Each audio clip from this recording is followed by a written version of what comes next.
이기적 유전자를 쓴 리처드 도킨스 이분 때문에 제가 책을 쓰게 됐다고 해도 과언이 아닌데요. 너무너무 인기 있는 분이어서 사실 잽이 안 되죠. 저랑 잽이 안 됩니다. 1975년인가 쓴 책인데요. 이기적 유전자. 지금 45, 6년이 지났는데도 여전히 베스트셀러 3위 안에 드는 책이에요. 너무 대단하지 않아요?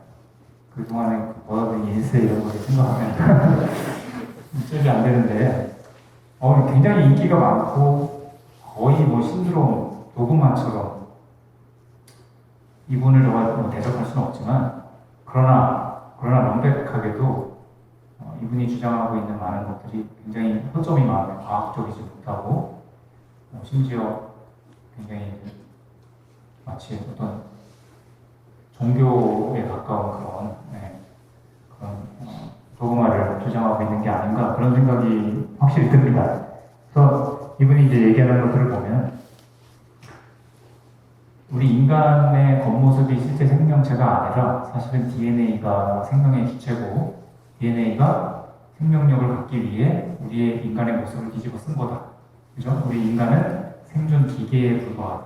DNA의 조종에 따라 움직이는 허수아비에 불과하다. 이렇게 주장을 굉장히 파격적이면서 매력적이잖아요. 정말 그런 거보다 그럴 수가 있습니다. 그러나 이분이 쓰는 말에는 다 이렇게 뭐 창조되었다 이런 말들을 서슴지 않게 쓰면서 무신론자라서 막 어떤 뭐 종교 이런 것들을 굉장히 많이 무시하죠.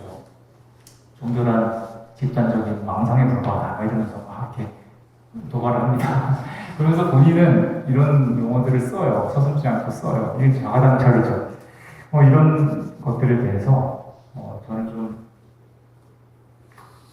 그래서 이기적 유전자에 대한 얘기를 많이 넣은 것 같아요. 그런 이유로 부분들을 좀 살펴보면서 읽으시면 좀 재미있게 읽지 않으실까 생각해요. 우리 인간을 설명하려고 하는 학문이 세 가지가 있다고 생각합니다. 인간이란 무엇인가? 세 가지 학문은 바로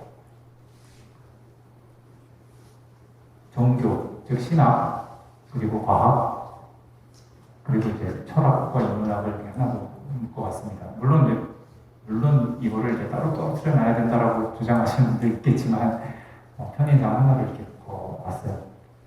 굉장히 세 가지가 다 이질적이죠. 이질적입니다.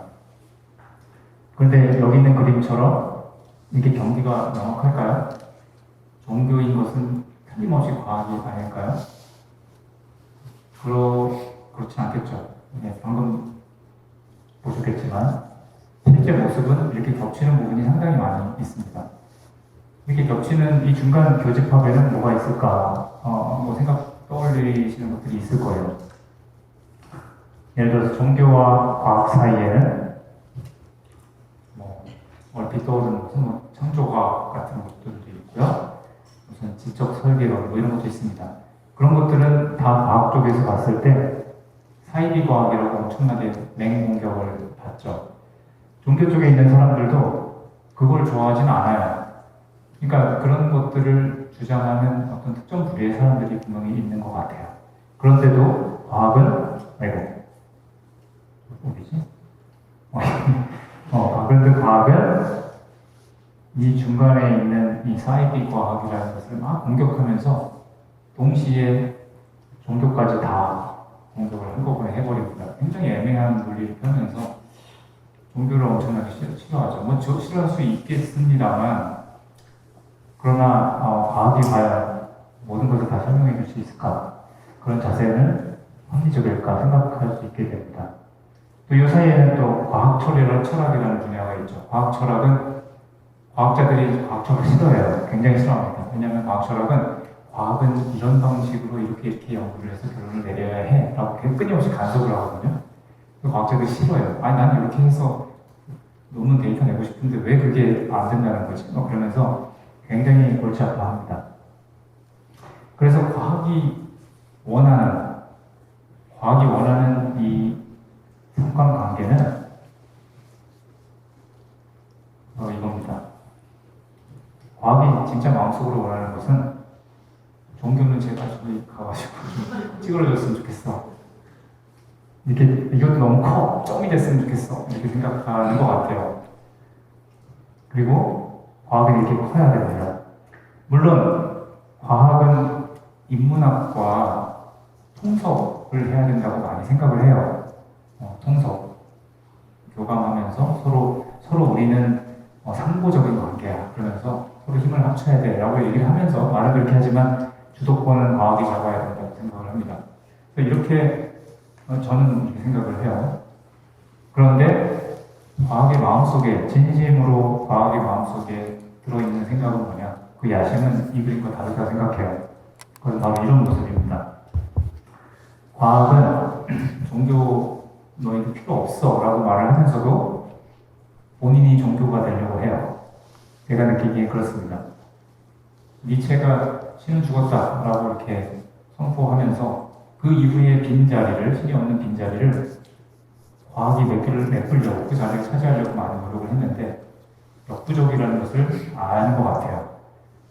종교는, 신학은 아무래도 사라지지 않을 인간의 어느 한 면을 담당하고 있는 커다란 축인데 그거를 없앨 수가 없다는 걸 깨달은 거죠. 그래서 그 자리를 과학이 대신하고자 합니다. 메리 미즐리 같은 그런 영국의 철학자는 진화, 종교로서의 진화라는 그런 책을 썼는데 거기 보면은 현대 과학이 왜 그렇게 종교 행세를 하려고 하는지 좀 이해할 수가 없다. 그런 얘기를 할 정도로 종교 흉내를 내려고 하는 거죠. 도킨스도 그렇고요. 굉장히 많은 그런 모습들을 볼 수 있게 됩니다. 그리고 과학이 원하는 것은 인문학을 자기 편에 끌어들이는 거예요. 인문학 꼭 필요해요. 하지만 우리랑 힘을 합쳐. 그래서 자기가 가지려고 하는 느낌이 많이 듭니다. 근데 철학은 싫어요. 철학은 형 이상하게 여기서 제가 필요 없어. 이렇게 얘기하고 있는 것 같습니다. 그래서 굉장히 뭔가 망가진 그런 느낌이 많이 들고 여기서 좀 글쎄요. 내가 무엇을 더 지지하고 어떻게 이런 학문들을 바라봐야 할지는 물론 여러분들이 몫이고 저는 묻기만 하려고 합니다. 하지만 우리가 인간인 이상 그리고 우리의 정체성에 대해서 궁금해하고 어떻게 살아야 하는지를 궁금해하는 그런 교양인 이상 꼭 한번 좀 생각해봐야 할 그런 중요한 주제가 아닌가 생각을 합니다. 이 책의 제목에는 생명이라는 말이 들어가지만 사실 생명과 비슷한 말에 삶이라는 게 있잖아요. 둘 다 영어로 life라고 하는 것을 번역한 단어이기도 합니다. 삶은 우리말이고 생명은 한자어죠. 어찌됐건 이 생명이라는 말과 삶이라는 말 자체에도 같은 말일 것 같은데 너무 많은 이질감이 느껴지는 게 사실입니다. 우리가 삶 그러면은 삶 하면은 퀄리티, 삶의 질, 가족, 환경, 해피니스, 행복, 만족, 건강, 레저 이런 어떤 느낌인지 아시겠죠? 삶 하면 이런 것들이 생각이 나지만 생명 하면은 이 연관 검색어 클라우드 해보면 나오는 게 바이올로지, 오거니즘, 박테리아, 사이언스, 바이러스, 메디컬 다 이런 것들이에요. 그러니까 너무 이질적인 같은 단어인데 너무 이질화된 이곳에 갭을 우리가 어떻게 맞춰나가야 될 것인가 여기에 생물학이 앞으로 가야 할 방향이 놓여 있다라고 생각을 좀 해봤습니다. 그래서 장시간 여러분들이 들어주셨는데 결국 말씀드리고 싶은 것은 그래서 이제 우리는 어떻게 살아야 하는가라는 것인데요. 움베르토 마투라나라고 하는 인지생물학자가 있습니다. 생물학을 하셨던 분인데 칠레 사람이에요. 칠레 사람. 제3세기에 있어서 그런지 거의 알려지지가 않았는데 저는 이분이 생명 철학적인 면에서 굉장히 중요한 화두를 던져준다고 생각을 하거든요. 이분이 이렇게 말했습니다. 사람이 사회적 삶의 바탕임을 부정하고 거기다 윤리적 의미를 무시한다면 생물로서 상실 85억 년을 살아온 우리의 역사가 가리키는 것 모두를 잘못 보았음을 의미한다. 그러니까 결국 키워드는 뭐죠? 키워드는 사람이라는 겁니다. 사람. 갑자기 막 얘기를 막 얘기하다 사람으로 딱 저는 이런 그 비약을 좀 싫어하긴 하는데 갑자기 그 생각이 나는데 제가 그 에밀 아자르가 쓴 자기와 그 생이라는 책이 있는데요. 거기도 막 뭐 이렇게 소리 이어가다 맨 끝에 갑자기 그래서 우리는 사랑해야 한다 이러고 끝나요. 그래서 뭔 소리야? 그래서 왜 갑자기 사랑하려냐 그랬는데 별점도 별로 안 좋던 것 같아요. 근데 저도 비슷한 결론을 내려야 되지 않을까. 생명을 이해하는 데 있어서 사람이라고 하는 요소가 빠져서는 삶도 생명도 설명이 안 될 거라는 생각이 듭니다.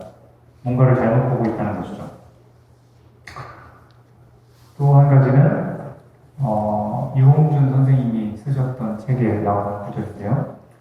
사랑하면 알게 되고 알게 되면 보이나니 그때 보이는 것은 전과 같지 않으리라. 사실 이 구절을 너무 좋아해서 제가 제 책의 맨 마지막에 넣으려고 했어요. 넣고 싶었는데 이렇게 무슨 말을 제가 갖다 쓰면 안 되겠다. 참고 해서 결국은 빠지는 그런 구절입니다. 이 구절을 거꾸로 좀 생각해도 괜찮을 것 같아요. 우리가 생명을 보고 또 보면 알게 되고 이 생명이 어떤 존재인지 알게 되면 사랑할 수밖에 없다. 그런 그러니까 우리가 생물학을 공부하고 생명을 이해하려고 하는 최종 목표는 사랑이어야 하지 않는가 이런 생각을 좀 하면서 여러분들에게 생각할 거리를 좀 던져드리고 싶었습니다. 네, 이렇게 해서 저희 강의는 모두 마치도록 하겠습니다. 감사합니다.